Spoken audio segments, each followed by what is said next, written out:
Hello, and welcome back to Season 3 of the AusCannaPodcast, where we go beyond the headlines and straight to the source, speaking with the people driving real change in the world of medicinal cannabis.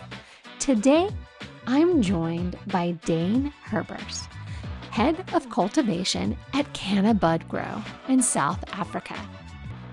Dane doesn't just grow cannabis. He crafts high-quality medicine that changes lives. In this episode, we'll discuss the challenges of cultivation, the realities of patient access, and the future of medical cannabis in emerging markets.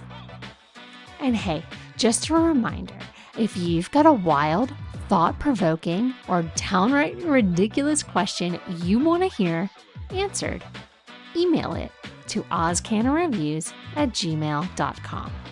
And if it gets featured in an upcoming episode, you'll get more than just a sticker pack. All right, get comfortable, power up that vape, and let's get into it. All right, sir, are you ready to rapid fire? Ready to go first. Okay, here we go. What's your go-to snack when you're deep into work? Definitely a bar one. If you could work anywhere in the world, where would it be? Exactly where I am now. Oh, I like it. What's one thing you've learned the hard way in your career? Wear gloves and cover your arms because some plants really do make you itch quite a lot. If you could have any animal as a sidekick, which one would you choose? Most likely, I think we just stick with a good old dog. What's the first thing you do when you wake up in the morning? Try to see for the most part, but have a coffee. When you say try to see, are you somebody who wears glasses or contacts? No. It just takes my eyes a couple of seconds to wake up with me. Oh, fair enough, because I'm somebody that wears contacts. So I for a split second there, I was like about to have a moment with you where I'm like, oh man, I wish I could wake up and see too. Never Oh, mind then. goodness. So I have a listener submitted question, and this comes from Brandon in Ipswich, Queensland, and he wanted to know if every human had the same dream every night, what do you think that dream would be? What do I think that dream would be? I mean, that's a bloody good question, Brandon. It is. When I read it, I was like, oh, I don't even know what I would say. Geez, I mean, I guess we'd be dreaming about what the reality is in that case. You know, it's the only one thing we do know to share. What is one piece of advice that you would give your younger self? Stop screwing around. It's fun and all that, but you know, you gotta make something of your life as quick as possible. Get some self-respect and some self-worth going. I wish I could tell my teenager that sometimes. I'm like, oh man, stop screwing around. Get some focus, buddy. Get some focus. What's one lesson you've learned from failure? That it is completely unavoidable and probably one of the most predictable consistencies of life is failure. And you need to get very comfortable with the fact that you'll be facing it a lot in your upcoming years. It's just about failing forward. That's solid advice. What is your favorite way to stay active? Frankly, to be outside in the sun in any way possible. You know, I really do bloody love that. So going for a hike, playing some sports with the friends, going to watch crickets, whatever it may be. I agree with you. There's just something about the fresh air. Yeah, definitely. If you could be a professional in a completely made up job, what would it be? Mm, in a completely made up job, I would.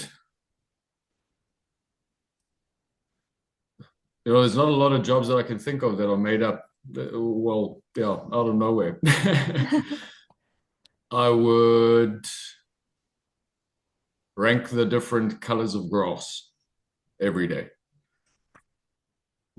That seems very like minimal stress. I like it. I really, Yeah, keep it easy. and you're outside doing it, right? So we're getting that fresh Exactly. air and sunshine for sure. Okay, so last question. If you could be a fly on the wall anywhere for a day, where would you go? Hmm. Fly on the wall anywhere. I think ideally, especially with how things are in the world right now, sitting in the Oval Office and hearing all the plans for the next couple of years, seeing that it'll spill over into the world would be quite an interesting one. I got to agree with you there. I mean, just, yeah, just to sit there and kind of take it all in, it would be very, very interesting for sure. Absolutely. All right. So, Dane, for the listeners who don't know anything about you, do you mind briefly introducing yourself? Sure, sure. So my name's Dane. I'm from South Africa. I'm head of cultivation here for a company called CannaBudGrow, and also representative of a brand new in Australia called Greenlit. So we have a product on the shelf there, a brand new product as well, our first launch. I've been in the cannabis industry, in the formal industry, for about 3 years now. Yeah, we're a full indoor facility here in Johannesburg, South Africa. We've been fully licensed now for 3 years. We've just tripled in capacity, going strength to strength. Yeah, I mean, just a young guy, bloody living the dream, quite frankly. Very fortunate to be in the position I am, and very fortunate to be, here with you on the podcast because of all that. So, It is a little surreal sometimes when I think to myself, as a kid, I never thought, never did I think that I would be talking to people from around the world that were working in the cannabis space. Um, I guess where did you start? Was this something that you perhaps were a consumer of in your youth and just kind of naturally made the progression into the professional world? Like what sparked the yeah, journey? Yeah, I mean, my personality is the type where, I want to figure out how things work and how to do things. And I'm built like that. I need that constant stimulus. So at the end of the day, what happened to me was, yes, I was a smoker in high school. And then literally when I finished school, I planted my first seed. And I mean, back then I didn't know nothing about growing cannabis or anything like that. My first plant was a male. I took it to term and I was very excited, and realized it's not very smokable at the end of the day. But anyway, the bug bit. And I mean, as I said earlier, life's full of failures and it's how you recover from it. And this was the perfect lesson in it. So going from that, doing it again and again and again and failing over and over and over again, but, failing forward. And eventually here we are, running facilities. So that's how I got into it and what carried me through till where I am now. I mean, it's purely interest. Never was a feasible career. Now it is. Yeah.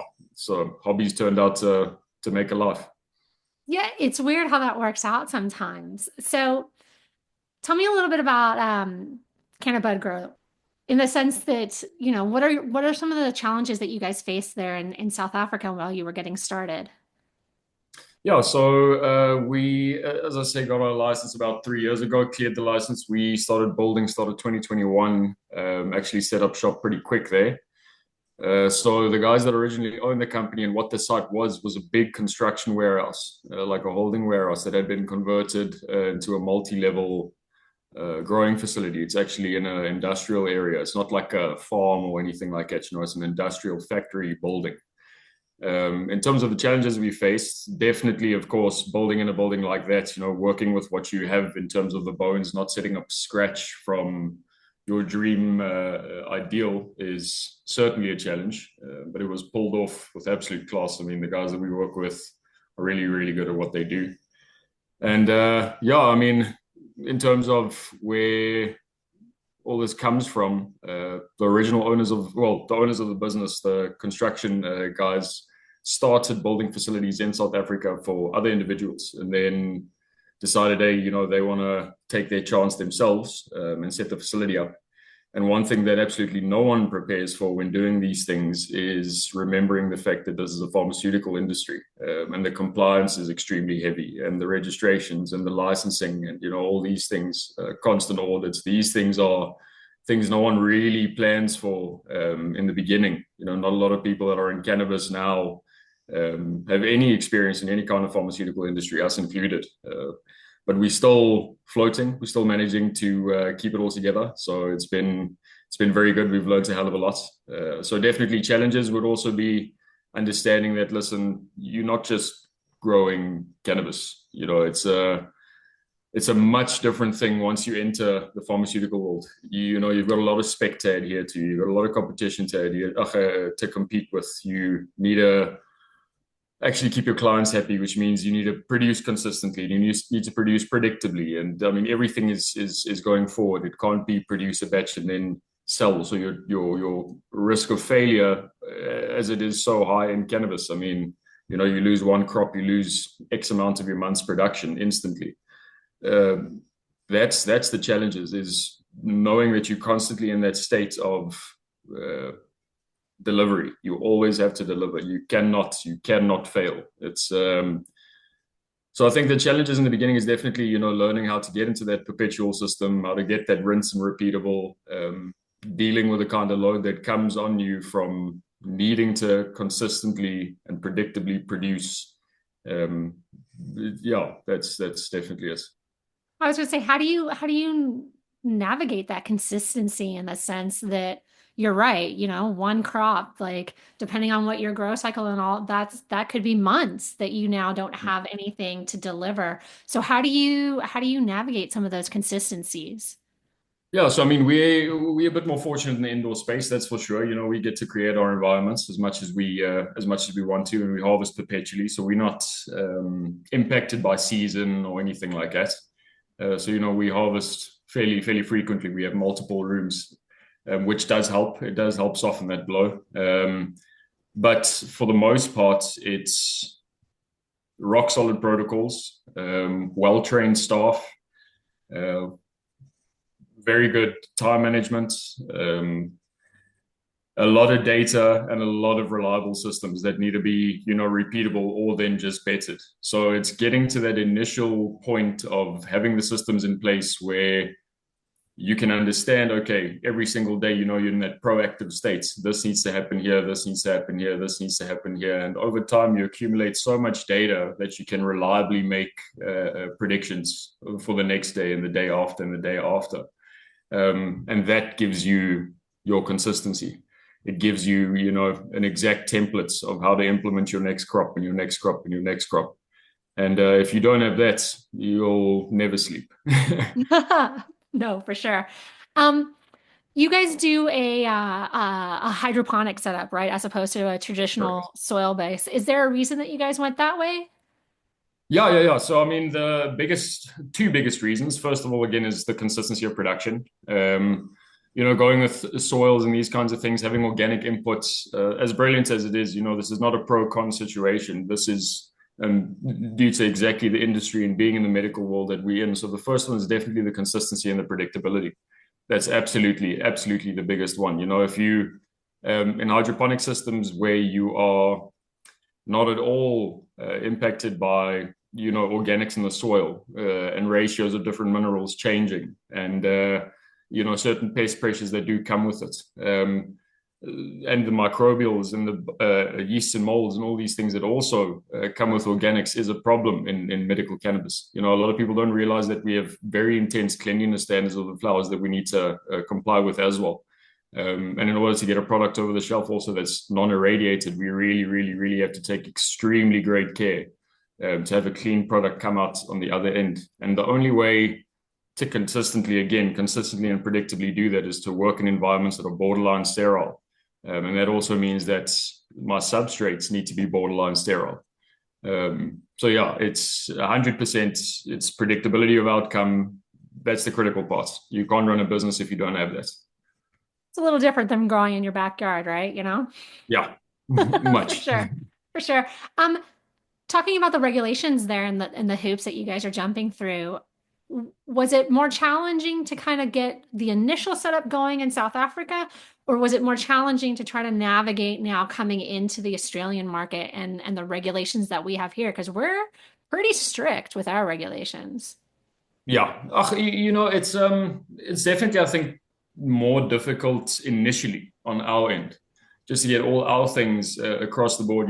We in terms of cultivation are GACP, and then obviously the post harvest goes more into the world of GMP. So when it comes to the post harvest processes and all that kind of stuff, it's a fairly clean pullover from kind of what TGA wants as well. Obviously, there's a lot of learnings entering the TGA market. You still sell to them, so you need to be compliant with everything that TGA is at the end of the day. Um, but the line between the two is not that far apart. It's not that far apart. So definitely, the most difficult part of it all is getting through that initial entry into, okay, this is a regulated product. What does regulation mean to begin with, and what everything is regulated, and how do you approach this? And you have all these questions, and you need to answer to every single one of them to not just enter a market, but to produce viable product to enter that market. So you've got a lot of questions to answer yourself. So I'd say for sure the biggest challenge was getting compliant flower, growing compliant flower repeatedly. And from there, it's not really that hard entering the Oz markets. There are, brokers out there that are very interested in bringing product into Oz and all these kinds of things. So there's a lot of help when it comes to these kinds of things. And we don't have to be as hands-on, I think, as you had to be a couple of years ago. Streamlined a lot. Do you find that there's a difference between what patients want here versus what they want in South Africa? Um, less now, but I also don't think it was due to the patient itself. And please, I'm standing under correction here. I don't know anything about the Australian market directly. I mean, but it feels to me as if what we thought the market wanted, let's say 2 years ago, and what the market really wants, which is coming out of the woodwork now, is two different things. There was a hard potency push a couple of years ago in Oz. No one worried about terpenes, even how the bud looks or anything like that. If it was a clean COA with a high THC number, Oz would buy it. And now Oz is starting to get a voice, in the patient community. And it seems that people are finally starting to genuinely come to the point where they are getting the voice to say, listen, I want good, clean, tasty, effective flower, not just something that puts me on blast every single time I consume it. Yeah, so in terms of that, I think globally that's the narrative that you'll really find if you start talking to the patients is people want clean, good, reliable medicine more than just high THC the whole time.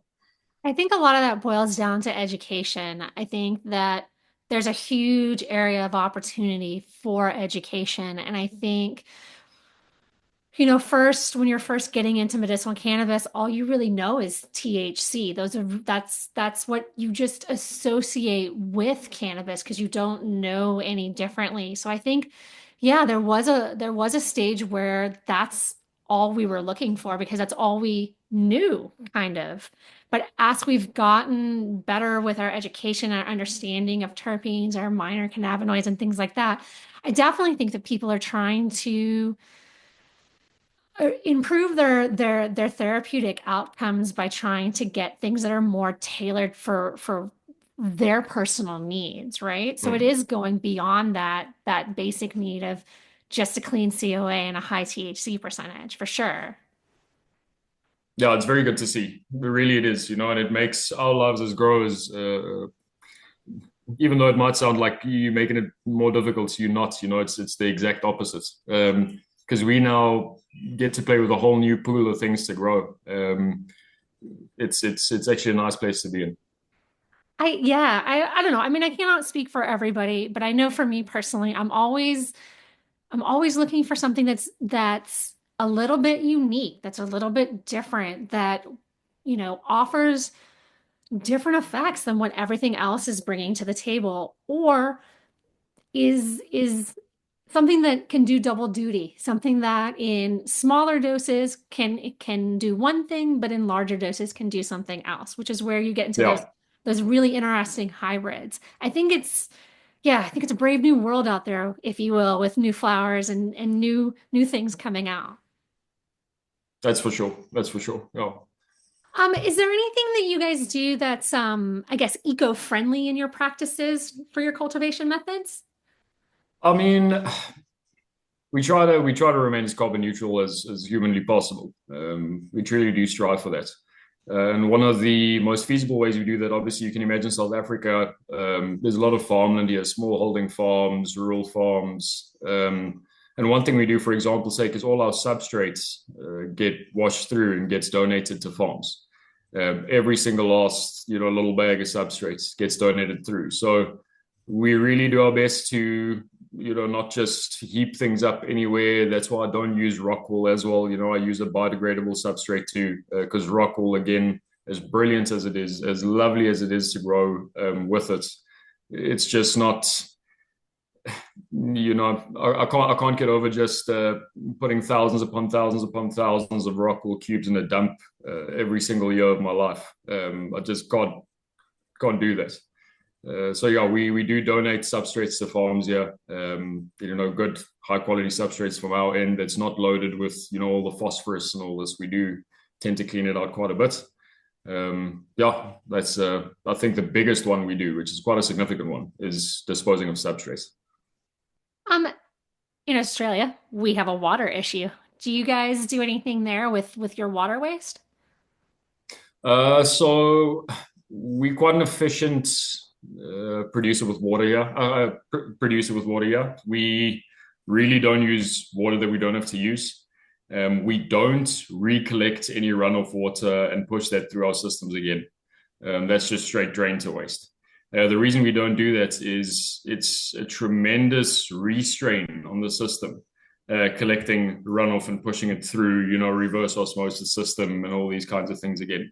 So for the time being, it's just back to drain to waste. It is something we're looking at, really beefing up the RO system to recollect all the water we use and refine it again. But that infrastructure is so incredibly expensive. But it is on our list. It is on our list for sure. I was going to say, do you think that that's something that, just in general, that cannabis cultivation should look at more seriously to evolve to be more sustainable long term? Absolutely. There's zero doubts about that. Look, at the end of the day, putting any kind of mineral, especially from a salt-based nutrient down the drain is not the best way to do it. That's for sure. A lot of countries bar you nicely by law to not be able to do that. That's an absolute truth. But in terms of moral obligation, I think it should be more so than it currently is. Even just, as I say, from a moral standpoint, I just wish it was not such a high cost of entry to actually just recycle that water through. Because a lot of people don't pay a lot for water because most people here have enormous boreholes, and these kinds of things to actually just produce the water. So no one's really feeling that financial strain of having to reuse water. You're going to have to convince people morally to go for us. Um, are there any other challenges that you've faced along the way that were kind of, I guess, surprising that you weren't expecting to encounter? Yeah. Social politics is an enormous one. There's a lot of back and forth, even though the community is beautiful and lovely and it's the best people, and truly they're supportive and they hang out. You get the exact opposite of the spectrum too, which no one was prepared for. The second you start actually building out a business, it's of course a very high failure rate business, scale cannabis, pharmaceutical cannabis. I mean, the failure rate is enormous. There's not a lot of people that actually stick around and make money out of it. Again, as we discussed earlier, it's because people don't fully understand what they're getting themselves into. It's one thing setting up a facility and wanting to grow cannabis. The compliance behemoth is not something a lot of people are prepared for at all. And then actually needing to know how to produce flower to the standard it's required to go with overseas and not just, playing in that pool of racing to the bottom with price. And it's the complexity of the business, and the social interaction of the business is not something that I thought would be such a prevalent thing. Obviously in my head it was, and this is obviously a couple of years ago when I was still a bit wet behind the ears, was just come in, grow weed. That's hell yeah, that's the dream. Now I spend maybe 2 hours a day in the grow, and the rest of the time, you busy negotiating deals or checking up on contracts or this and that. So that's definitely something that I'm thankful for. That I got drawn into the business in that way as well, but definitely not something that was at the forefront of my head coming into this. What's it like though when you're out there, I guess, in those social situations where you're talking with people and you're like, oh yeah, I grow cannabis and I ship it into Australia, I ship it here, I ship it there. Like, what are those conversations like? Because you're right, like for me and you, like, good job, buddy, that's awesome. Like, way to live the dream. But for somebody outside, it's cannabis and there's a stigma there. What's it like? Let's take my pulse through, eh? To be quite honest, even on meeting new people now, and they ask me what I do, I just tell them, I grow weed. I don't go into any detail about it being pharmacy or this or that, because I've noticed that a lot of people who carry this idea that it is still all bad, they don't care. They frankly really, really don't care how legitimately you do it, how many lives you're changing, how many patients you're helping. They don't care. It's bad, it's bad. So you can spend all your energy on explaining that part, and at the end of the day, their opinion is not going to change. It's not going to change. To them, it's like polishing a turd, basically, is what they're hearing. Other people, again, are extremely fascinated by it. That we actually have come to the point of producing it to the standards we are in producing it. In an indoor facility, a lot of people don't even know about these cultivation methods, and that's what interests them more. And that cannabis has actually become, a big thing, and there's global trade with it, and it's this and this. So you got the whole bloody spectrum erupting there. But in South Africa, lots of the conservative ends, the older people struggle to really sit and give it the time of day. Yeah. Yeah, it's interesting that you say that because I would think that that's very similar here, right?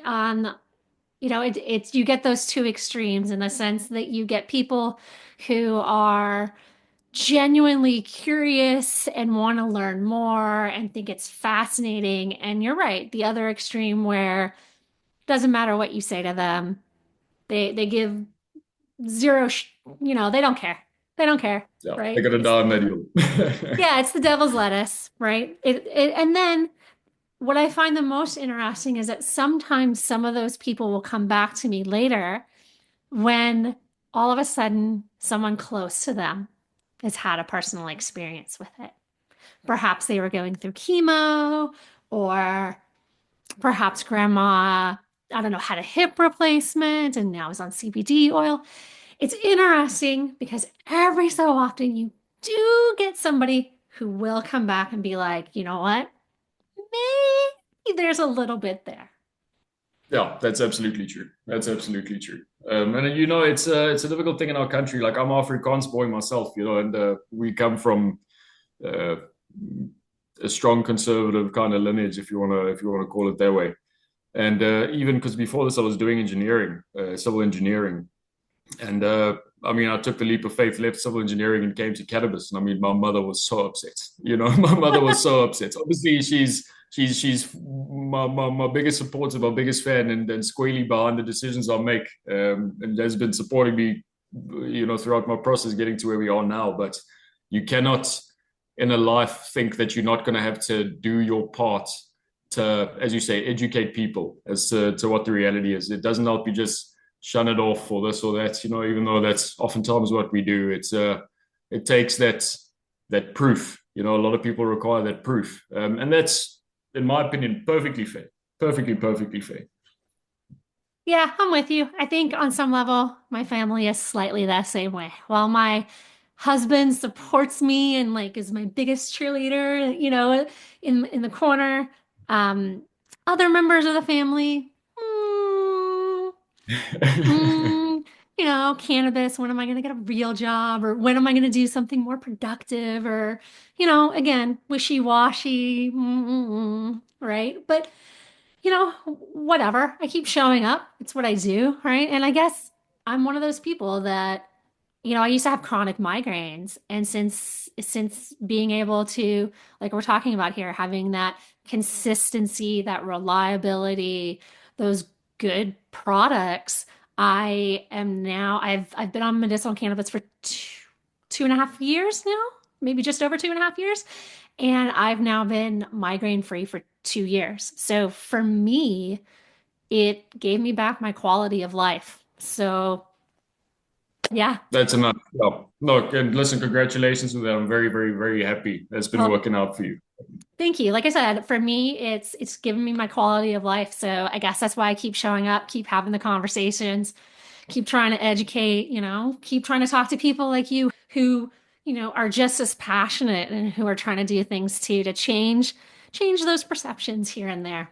Absolutely, absolutely. I mean, it's literally our responsibility to do that. We're on that cusp of change, so we need to push the narrative as far as we can. Yeah, I absolutely believe that. What's maybe a boundary pushing project or idea, just because that's kind of the theme we're talking right now, that you would love to implement, like if you had like no limitations? I'm quite interested in where biotechnology is going at the moment. So I don't think a lot of people are aware of the technology that's out there that is kind of not penetrating cannabis. Again, oddly enough, because of the same narratives, the stigma about something. And it's technologies that are implemented in other crops and these kinds of things that I think cannabis deserves the time of day with. And I mean, from small things like creating synthetic seed, to gene manipulation to protect certain breeders. So like creating polyploid sterile plants. Yes, it occurs in nature, but we can very simply do that in a lab as well. So if you want to do a clone only kind of business, it allows you to give them clones that are polyploid sterile, that are not breedable, so that line can remain yours. And it just puts some power back in a lot of people in cannabis who work really hard, who are not necessarily the producer, who work in the other fields of cannabis, like creating the genes, and really doing the effort with that. And they don't want it to be stolen. And yes, there's other methods that are already implemented, DNA sampling and registration of strains and all these kinds of things. But biotechnology, I feel in cannabis is quite halted because of the stigma of it as well. And the second anyone online hears of any company trying to play around with biotech and cannabis, they instantly the devil. So the projects, that I'd like to be involved with is definitely, just in terms of experimentation and for the sake of seeing what's possible, would definitely be more, in the worlds of biotech approaching cannabis rather than just the, day in, day out cultivation process. You bring up a very interesting point there when you're talking about what I like to call the green market, the legacy market. I don't like calling it the black market. So here in Australia, we were not allowed to source any genetics from the green market. However, in places like New Zealand, they were able to source genetics from the green market. I'm not familiar with South Africa. Were you guys able to bring in legacy market genes or no? Yeah, so how it works here, you still have strain registration kind of processes that go through. So for the most part, I mean, if you want to have the whole, seed to sale process recorded finally, you're going to need the origin of the seed to begin with. And that's what makes it very tricky. But as time goes on, what's busy occurring now is there's breeding projects going on using some of these, legacy strains, where you can have that seed or have that cutting that you get where you can register it, seeing that you're the person that made it. And you can have a DNA sequence and you can actually have it registered in your country and you can produce phytosanitaries for these genetics, and follow that whole process through and actually have a definitive seed to sale.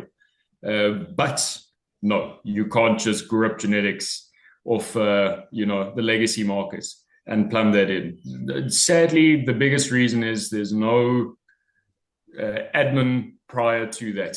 There's no origin of anything that you can really say, okay, this is where it comes from definitively, 100%, no bullshit. That's the tricky part. It's that proof again. Yeah, everybody wants the proof, but I don't know, I guess it's tough, right? In the sense that somebody protected that particular plant for however long to get it to this point. So you would think that that alone should be worth some sort of credibility, especially Absolutely. when you're looking at an industry that's making billions of dollars worldwide.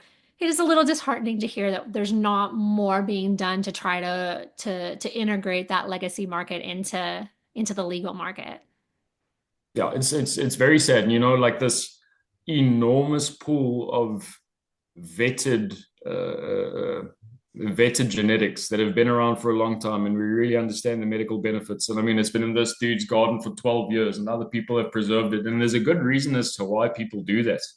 And what you're busy doing now is, you're allowing the tip of the iceberg into the medical market in terms of genetics, but that whole big body of what's been accumulated over the years and been worked on with people, you're talking years and years and years across hundreds of thousands of heads of people that have been doing these selections and collections and preservations that holds this enormous, capacity for medical application, just cannot be brought into markets. There's that whole part of the market of the potential medicine that you just, kind of pushing to the wayside and forcing producers to start fresh, which is very difficult. It's very difficult. It's yeah.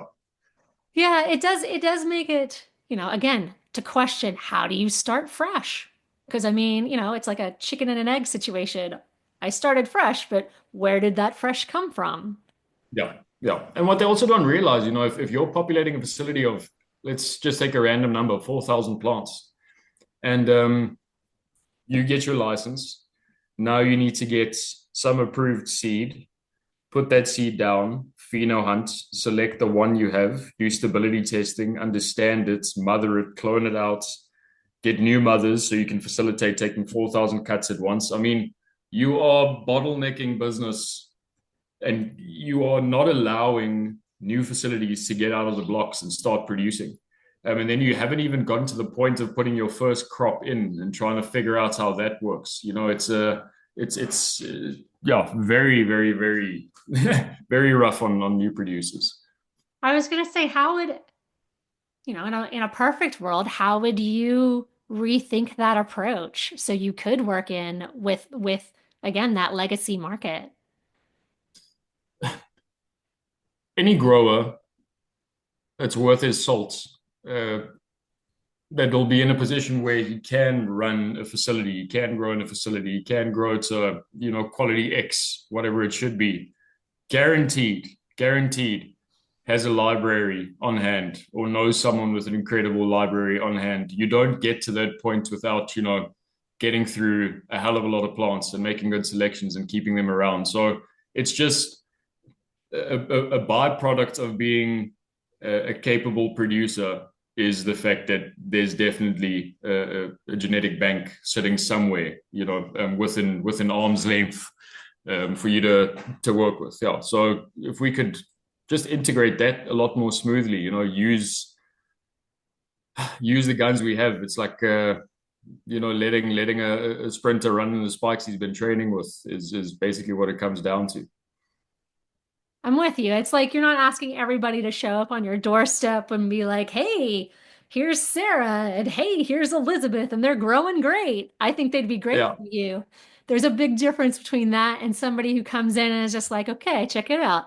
Here's the research. This is why I've kept this plant. This is why I have this one. This is why I have. Let's talk. I absolutely think that somebody who comes in like that should be taken seriously because that's a wealth of knowledge for sure. And I'm with you. I feel like that we're missing out on a huge opportunity of all these great things. Absolutely. I'll fully back you there, 100%. Is there anything that you guys are really like kind of working on this year for 2025? So, I mean, we've literally, as of 6th of Jan, we planted in our first new expansion room. So we've very close to tripled our capacity now. So that's the big one, I think, for the first half of the year is getting that, fully launched, fully off the ground. Again, there's always the push where you cannot take your time to get things dialed in. You have to get it off the ground. The first crop needs to be successful. And then, doing our last bit of building out on our site. Of course, there's the greenlit product in Oz. That's a new product that we're trying to get off the ground there too. So that's also something we'll be working on very, very hard and diversifying the whole portfolio on that and the availability in Oz. That'll be a big thing this year. And then, I mean, just, in the best way we possibly can, improve on where we are. That's always the ambition we strive towards. Stay humble. And build on what we can and build it sustainably. I like it. Are you guys looking to get into any other international markets, or are you just kind of focusing on Oz right now? I thought potentially. I think the main focus now would just be to stick around with Oz. There's a lot of focus that still has to be applied this year to the actual physical cultivation facility. We're still a new business and we grow where we can. But, there's a saying that says, yes, don't keep all your eggs in one basket, but also don't carry too many baskets around. Your hands aren't that big. So I think for now, the greenlit will be the main focus, and we don't want to half-ass it as well. We want to put the effort into it. So start there. Hopefully do it justice. I'm sure we will. And then from there on, we can see what our next avenues will be. We've covered a lot of topics today while we were talking, Dane. Is there anything that you would like to leave the listener with? One nugget of information, some call to action? I mean, I think keep talking, especially as patients. If anyone thinks that us producers don't sit there on the internet every single day and refresh to see what anyone says about our product to make it better, at least with us, we genuinely do care. So all I want patients to do is just please talk about it. You know what I mean? Get the word out there, keep it buzzing globally. Let's talk. And if you don't talk, cultivators can't see and we can't get better. And if cultivators don't talk back, we need to make sure that we keep the conversation around all this alive and make it bigger and bigger and bigger, and make information free flowing, get education out there, work together to get this established. I think that's the main thing here that's very important right now, at the start of it all. I couldn't agree more with you, man. I couldn't agree more. It's all about that education and all about us working together for everybody to achieve those better outcomes, for sure. No, absolutely. Thank you so much, Dane, for taking time out of your schedule to sit here, especially since I realize you're getting up at 6 a.m. to talk to me. I greatly appreciate it. It's not a problem at all. Thank you so much for having me. I truly appreciate you taking time out for this. And that's a wrap.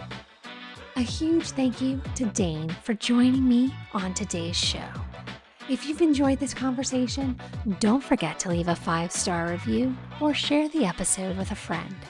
Every little bit helps in getting these important discussions out there. Until we meet again, friends, thank you for taking time out of your busy schedule to listen. And remember, failures are never the end. They're simply the lessons we haven't fully understood yet.